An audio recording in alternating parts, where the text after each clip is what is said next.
Hello everyone, my name is Dr. Ron Elizaga. I'm a professor in the psychology department here at Columbus State, and this video lecture will be on the history of psychology. So, let's get started.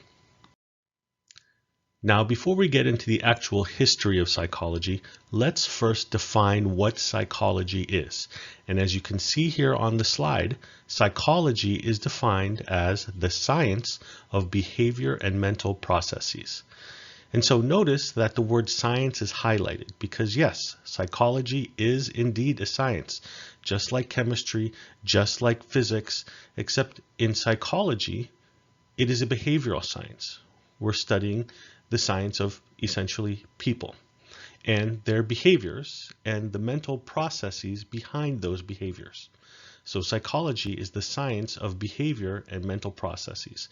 So everything that you're going to learn over the course of this Intro to Psychology semester is going to be about people's behaviors and why they behave the way that they do. Now, there's a common misconception about psychology in that psychology is just clinical psychology. In other words, when people think psychology, they think it's psychological disorders and the therapies that we use to treat those disorders. But throughout this class, you're going to discover that psychology is more than just that. It's more than just what we call clinical psychology. In fact, as you can see here are just some of the other subfields of psychology that you're going to learn about throughout the semester. Cognitive psychology, for example, is the study of how we make judgments and decisions. Developmental psychology is basically how we develop physically, cognitively, and socially throughout the lifespan. Educational psychology. It's the psychology of how we learn, which is of particular interest to those of you who may want to become teachers. Counseling psychology. I'm sure you've experienced that throughout your schooling in middle school, high school, colleges. There is always going to be a school counselor there who's there, for example, for the students.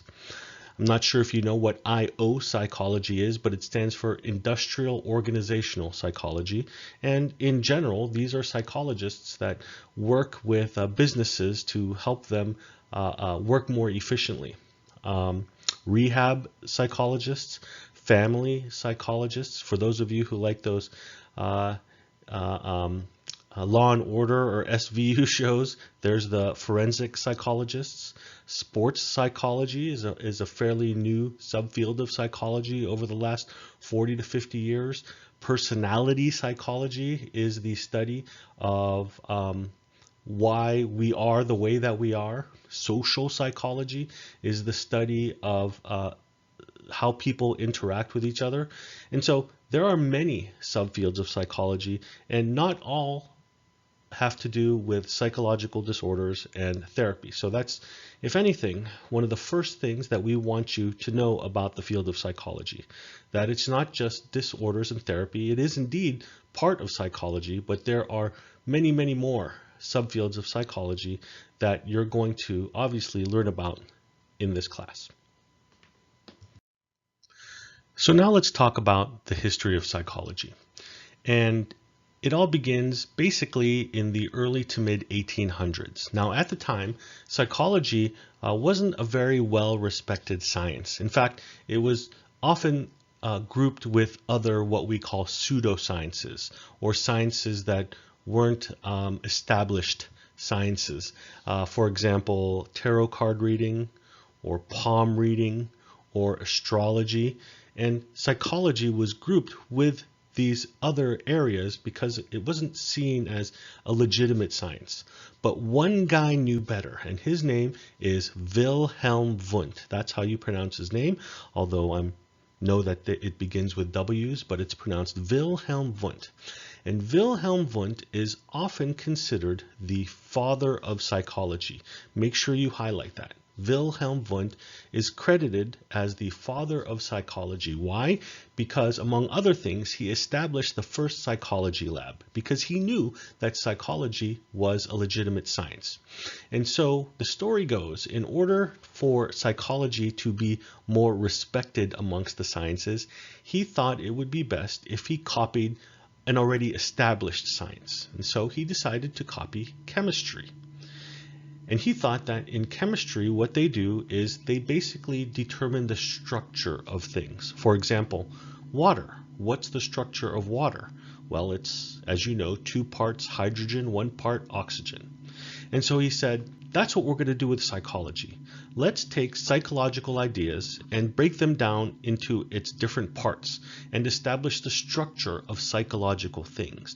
So in other words, what's the structure of happiness? What is happiness made of? Or what's the structure of anger? Right? What is anger made of? For example, you can say that anger is made up of maybe fear and aggression and part frustration maybe. All right? And he would do these for many psychological concepts. Along with his graduate student, his name was Titchener, they developed a technique called introspection. Now, of course, this is the mid-1800s. There's not much technology, advanced technology then. And so introspection was simply sitting down, closing one's eyes, and looking inward, right? Introspection, to inspect your inner thoughts, and through that way to determine the structure of things. So if they were asking, what's the structure of anger, they would introspect and they would think, well, what do I feel when I'm angry? What are the components of my anger? And they would do this for many psychological concepts.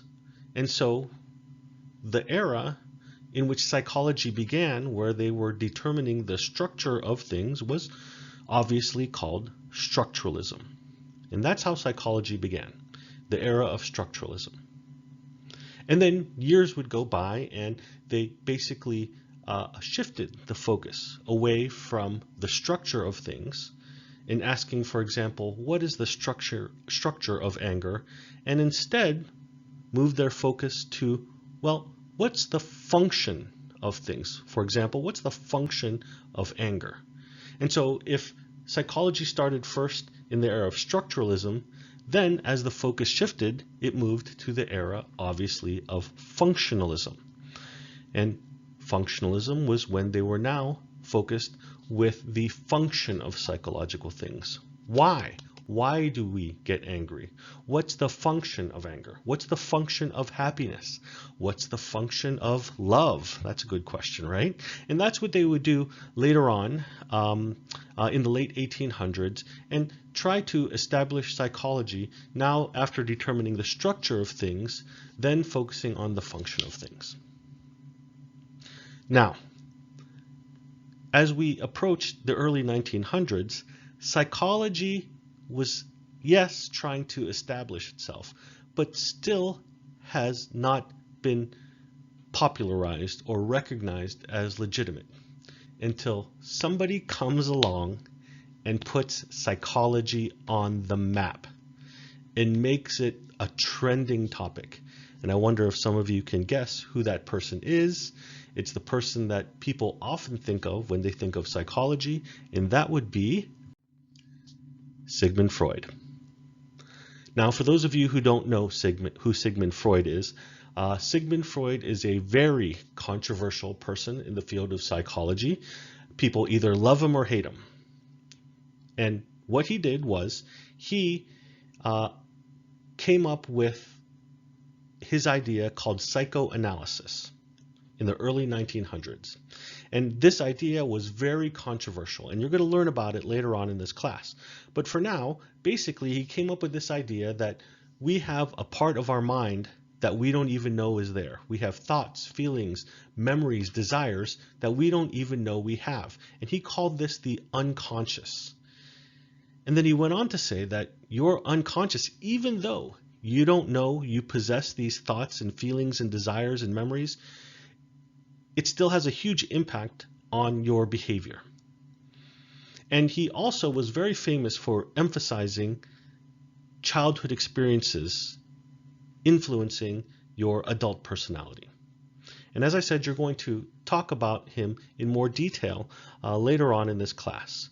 But to put it in perspective, Freud's ideas were so controversial that if it was nowadays, his ideas would always be trending on, say, for example, Twitter or social media, right?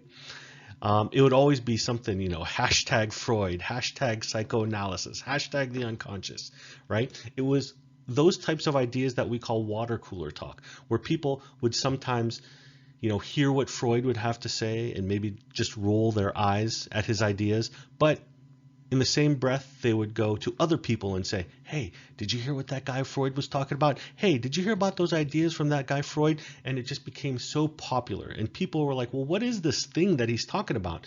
And others were like, this is called psychology. And then so people were like, well, I want to study psychology. I have my own thoughts and I have my own ideas. And so give him credit. If anything, he's now put psychology on the map, and psychology is now gaining momentum. And psychology continues to evolve, even past Freud. And then in the 1920s, the focus shifted now from Freud's idea of psychoanalysis and inner thoughts and desires that we don't even know that we have, to outward observable behaviors.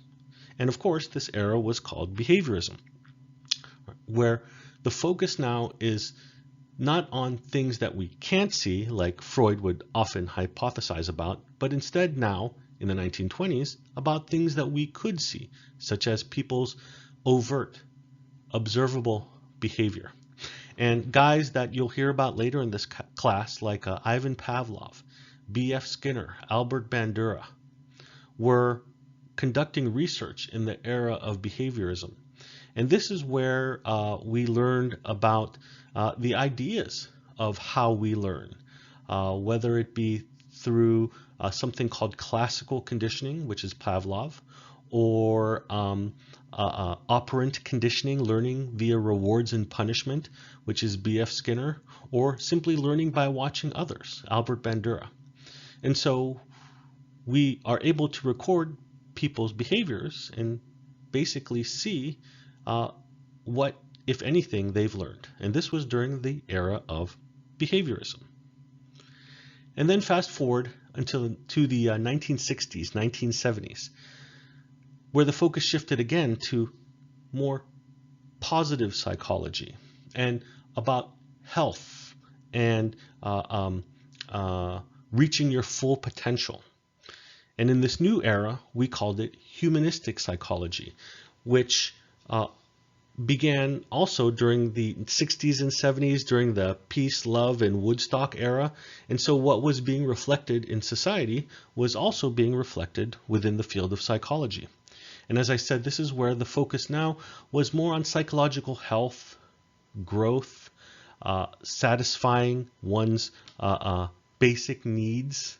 This is where the idea, if you've heard of self-actualization, came about, and you'll hear it later in this class.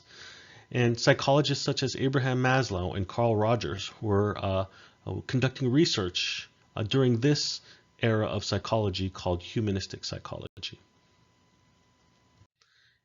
And then fast forward to more modern day, the 1970s, cognitive psychology. This is where now the focus shifted to how it is that we make judgments and decisions, how it is that we think. It was an era that was concerned with how we perceive information, how we process information, and how we remember that information.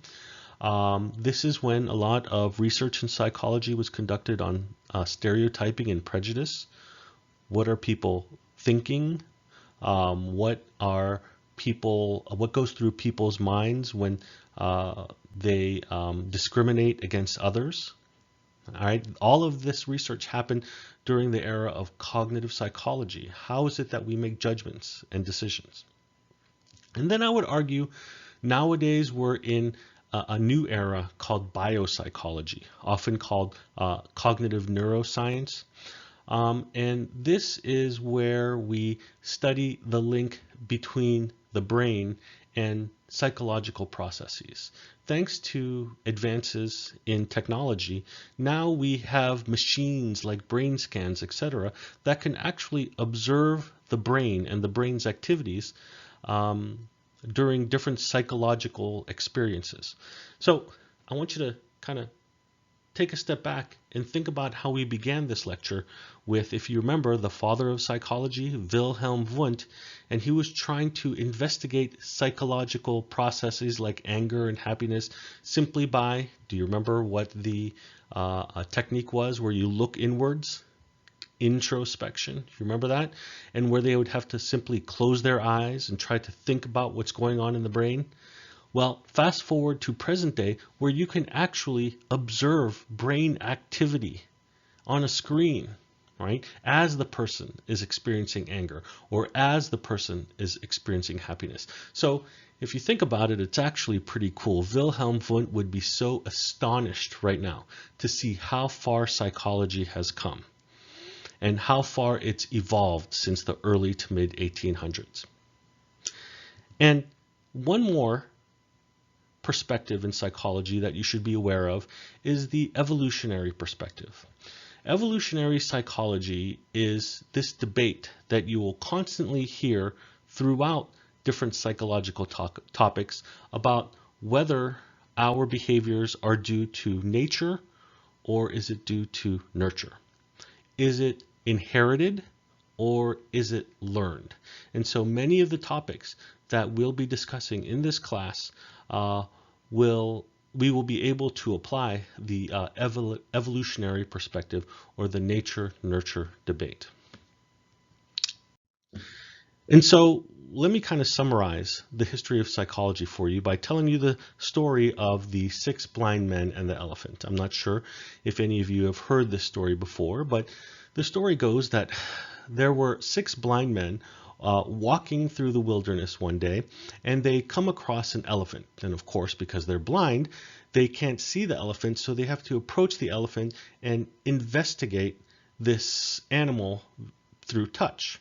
And so one blind man happens to come across the elephant's tail, feels the tail, and says to his companions, I know what an elephant is. An elephant is stringy and wiry, kind of like a rope. Well, the second blind man, who happened to come upon the elephant's body, said, I don't know what you're talking about, but that's not what an elephant is at all. Instead, an elephant is huge and hard like a brick wall.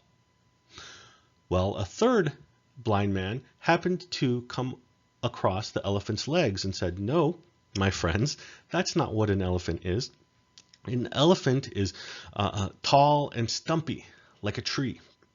Of course, a fourth blind man happened to touch the elephant's ears and said, no, an elephant is flat and flappy like a fan. And then the fifth blind man happened to touch upon the elephant's tusk and said, no, it's hard and sharp like a spear. And lastly, of course, the sixth blind man happened to come across the elephant's trunk and says, I don't know what the rest of you are talking about, but an elephant is slithery like a snake. Now, why do I tell you this story? Because in this case, you have 6 completely different perspectives about the same thing, an elephant, right? Well, in a way, that's kind of how the history of psychology went. Psychology can be seen through many different perspectives, but each perspective is discussing the same topic, the topic of psychology. And that's a great way for you to organize your study or learning of psychology through this class of Intro to Psychology, to study psychology through the different eras, through the different perspectives, how psychology can be seen from many different angles. And I guarantee you that you're going to learn more than you ever knew about psychology, and I'm pretty positive that you're going to enjoy the experience. And so that, in summary, is the history of psychology. Thanks for listening.